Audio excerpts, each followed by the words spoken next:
Much of northern Ukraine is in ruins following Russia's failed push on the city of Chernihiv.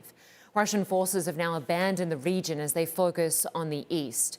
Clarissa Ward shows us the trail of destruction left in their wake.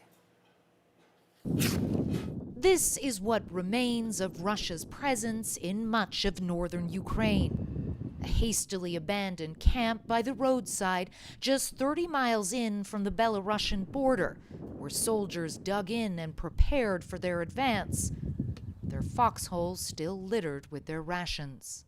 So this is where it looks like they were doing their cooking. You could see some onions, coffee, some water, some cans over there. But what's so striking walking around this camp is that it's just a mess. It seems there was a total lack of discipline. Around the corner in the village of Chernish, Ludmila Stepanovna tells us residents hid their valuables as Russian forces looted the area. 5 weeks they were staying here. Tanks were all around us. At night they would shoot at the houses with machine guns, she says. But praise God they didn't touch us.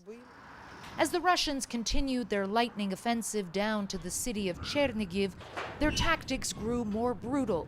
Faced with stiff resistance on the ground, they doubled down on bombardment from the skies. Ukrainian soldier Bogdan Verbitsky shows us what is left of the village of Novoselivka, just outside Chernihiv. The scale of the destruction is jaw-dropping. Not a single house is untouched. Bogdan explains that this was the final push to get into the city. So he's saying that this was a Ukrainian position.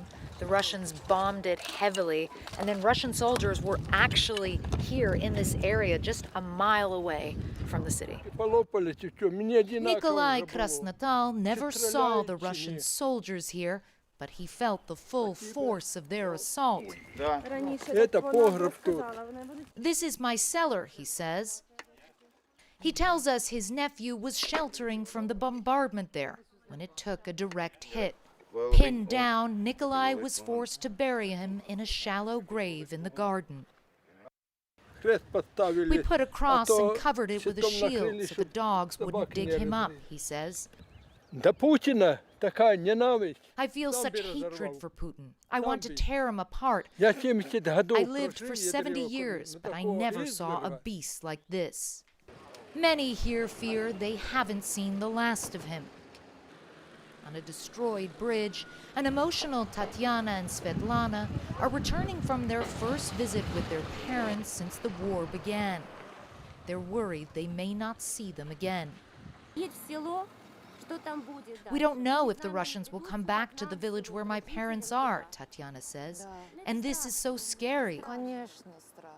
In the end, Russia's offensive in the north was a failure, but the scars of its assault remain deep, and the prospect of a return to normalcy still seems far away. Clarissa Ward, CNN, Chernihiv region, Ukraine. Well, joining us now live from Dnipro, Ukraine, is Dr. Joanne Leo.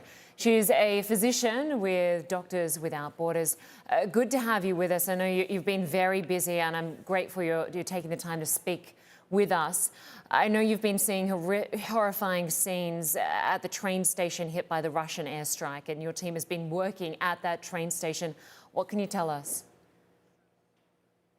Well, we've been doing what we call train evacuation for the last week. And then a few days ago, we were at the very same train station evacuating patients coming from other locations, a little bit more north and south from Kramatorsk towards the west. So the idea that what we're doing right now is taking and offloading hospitals who are closer to military operation to more safer places in the western part of the country. And so where else are your teams working right now, and how challenging is it for people to try and leave cities like Mariupol? Well, right now we're working in places that are basically close to the front line, and then we work on three main pillars, which is supply, making sure that they have everything to respond to increase influx of patient. We're working on what we call mass casualty preparedness, which means is when you have a big amount of patient coming all at once because they're wounded, how do you triage them? How do you prioritize them? How do you make sure that everybody gets the care they need? And then the third part is working on evacuation, medical evacuation of wounded and medical people to a safer place to make sure they have a continued, I would say, healthcare management. And so talk to us about the sort of injuries that your doctors, the Doctors Without Borders, are treating right now.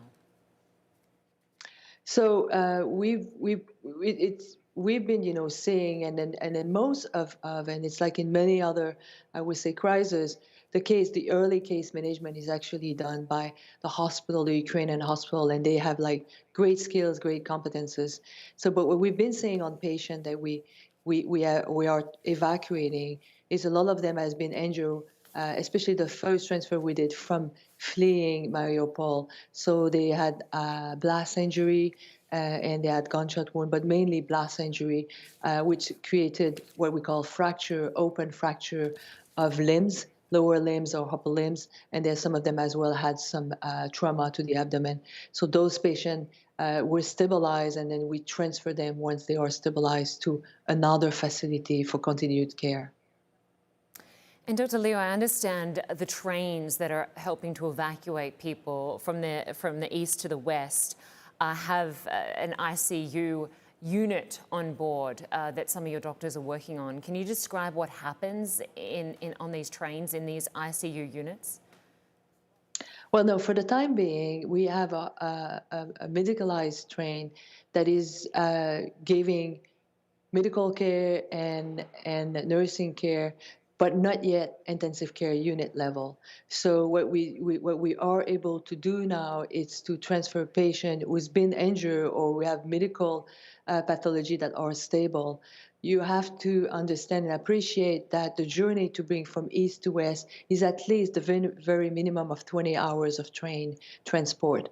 And then we do hope that in the next few weeks, we're going to get our intensive care unit trained who will be able to transfer patients who are less stable, meaning that they might need oxygen, they might be ventilated, or they might have needs for support for blood pressure. And no doubt it must be crucial to utilise the local resources in each city and town. How does your team collaborate and work with local hospitals and the railway?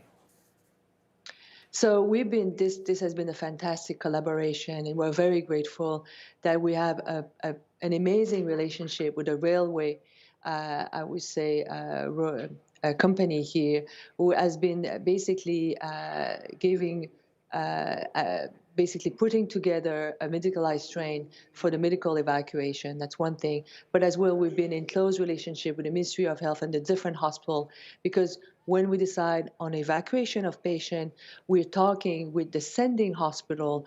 We go there and we triage patient together, and then we come up with a list of patients that can sustain the travel of 20 hours on the train. And as well, we're in communication with the receiving hospital, who's going to basically ensure continued care to those patients. So this has been working very well, and it's been well organized, and we're grateful for this collaboration. You are doing incredible work, and your team, like local medical staff, are working at great risk, given the hospitals and healthcare centres that have been bombed by Russia, similar to what we saw in Syria. How are your staff holding up 5 weeks into this war? Well, our staff is highly committed, and everybody wants to do as much as they can. Of course, always, balancing out the risk and the added value of our medical care. So this is what we're going through, and each time we assess, what we're taking in terms of risk and what we are giving in terms of management and medical care to patient in need. So yes, it's been a challenge, but right now, so far, we're able to sustain medical activities in different ways, through medical evacuation with the train, but as well through mass casualty preparedness, preparing for influx of patient into supply. Dr. Joanne Leo in Dnipro, Ukraine, our thanks to you and our thanks to all your staff with Doctors Without Borders. Thanks so much. Thank you very much.